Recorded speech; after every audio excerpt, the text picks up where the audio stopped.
Graças a Deus. 2 Timóteo capítulo 2, versículo 15, diz assim: Procura apresentar-te a Deus aprovado como obreiro que não tem de que se envergonhar, que maneja bem a palavra da verdade. Ou seja, nós temos a palavra da verdade de forma escrita. A Bíblia é a palavra da verdade, é a palavra de Deus. Agora é necessário o obreiro saber manejar bem a palavra da verdade, porque a pessoa pode manejar mal, ela pode nem saber manejar a palavra de Deus. E o objetivo do obreiro é fazer discípulos. Então, o objetivo dele é levar os discípulos a também manejar bem a palavra da verdade. Então ele, em primeiro lugar, tem que saber manejar bem a palavra da verdade.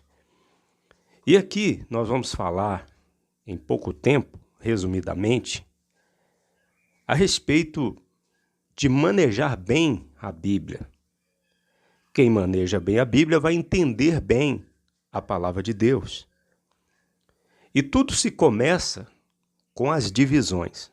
Quando nós vamos ler a Bíblia, estudar a Bíblia, pregar a Bíblia, nós temos que entender que existe uma divisão.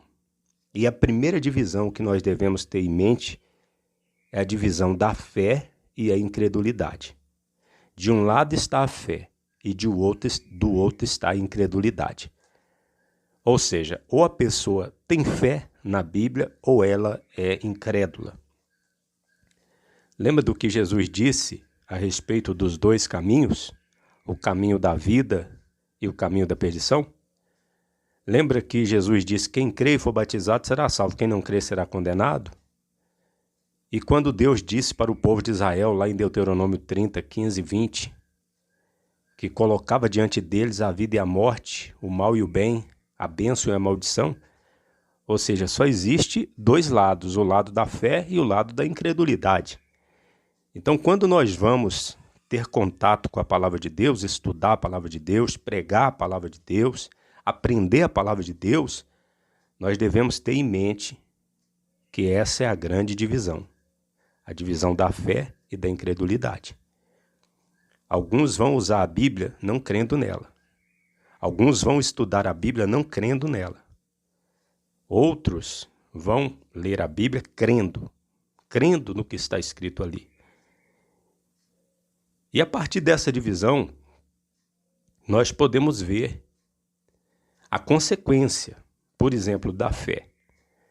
Quando a pessoa tem fé, ela interpreta o que está escrito literalmente, ou seja, ela acredita no que está escrito, segundo o sentido costumeiro das palavras. Então ela vai aceitar e vai aprender que uma hora a Bíblia está falando para a igreja, outra hora está falando para Israel, outra hora para os gentios. Ela vai entender e vai aceitar que igreja não é Israel, Israel não é igreja, Israel não é os gentios não são igreja. Ela vai ver essa diferença e vai aceitar. E ela não vai confundir isso. Quando a pessoa é incrédula, então para ela pouco importa. Não faz diferença essas divisões. Ela vai entender, por exemplo, que um foi o período da lei e outro é o período da graça. Ela vai aceitar as dispensações. Ela vai entender que o período da lei não é o mesmo período da graça. Ela vai entender, por exemplo, a pessoa quando tem fé, ela vai ver claramente, vai aceitar que uma parte da Bíblia, 39 livros, é o Velho Testamento e 27 o Novo Testamento. Que o período do Velho Testamento se passou, que hoje estamos debaixo do Novo Testamento. Mas a pessoa que é incrédula, ela vai fazer uma confusão a respeito disso. Novo Testamento, Velho Testamento. A pessoa, quando ela tem fé e ela crê no que está escrito, ela vai aprender e vai aceitar que existem vários gêneros de literatura na Bíblia. Por exemplo, poesia. Nem tudo é poesia na Bíblia. mas é poesia hebraica, por exemplo, os Salmos, as Lamentações de Jeremias. Ela vai aceitar que existem textos ali que são cânticos, como Cantares de Salomão, os Salmos também são cânticos. Ela vai aceitar e vai entender que há textos que são profecia, outros são história, uma narrativa histórica verdadeira. Há textos ali que são genealogia e há provérbios também. Agora, aqueles que não aceitam a palavra de Deus, não creem e querem usar a Bíblia, eles vão adotar a interpretação espiritual, segundo a imaginação deles.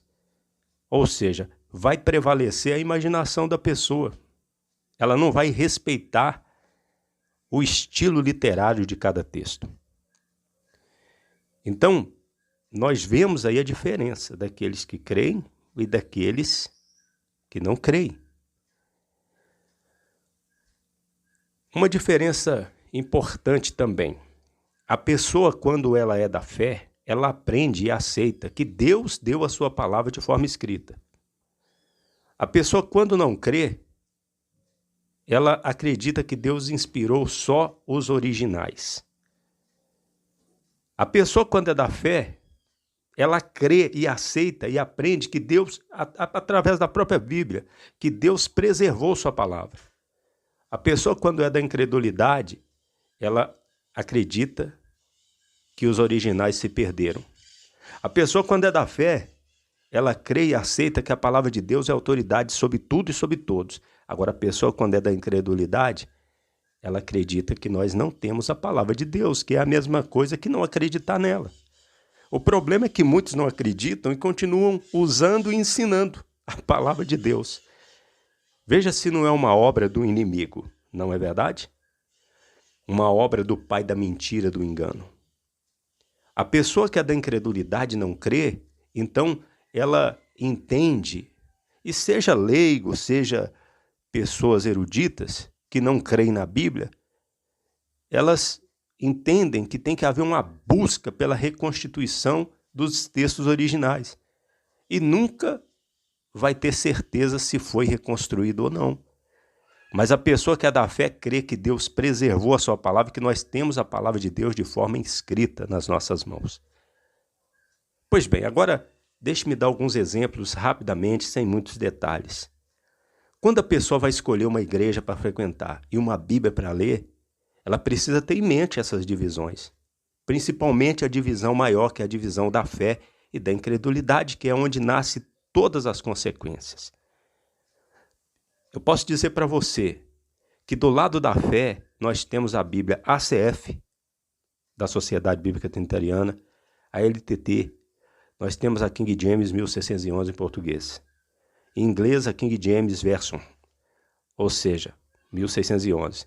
Em espanhol, a Reina Valera, texto tradicional, até 1909. Então, esses são os textos da fé, a palavra de Deus preservada. As Bíblias que vêm da fé.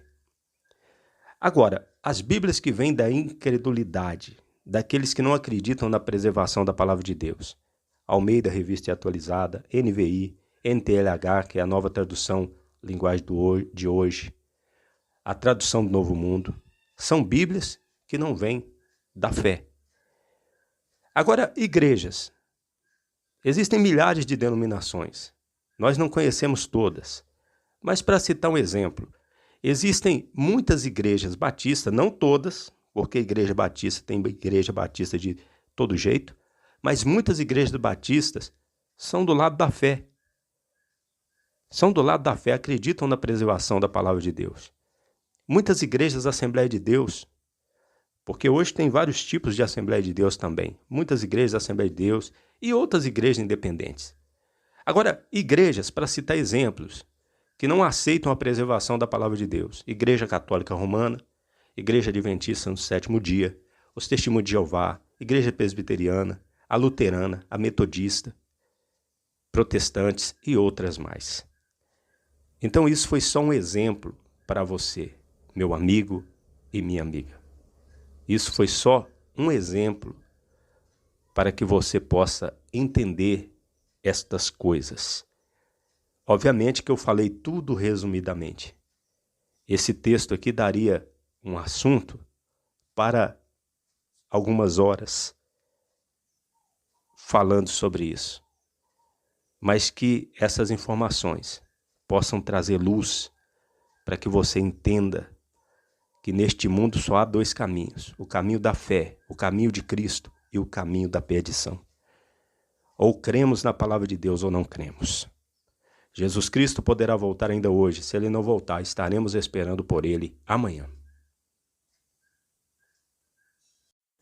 Você ouviu uma palavra com o pastor Eliezer Pereira de Freitas, da Igreja da Bendita Esperança, em Cordisburgo, Minas Gerais.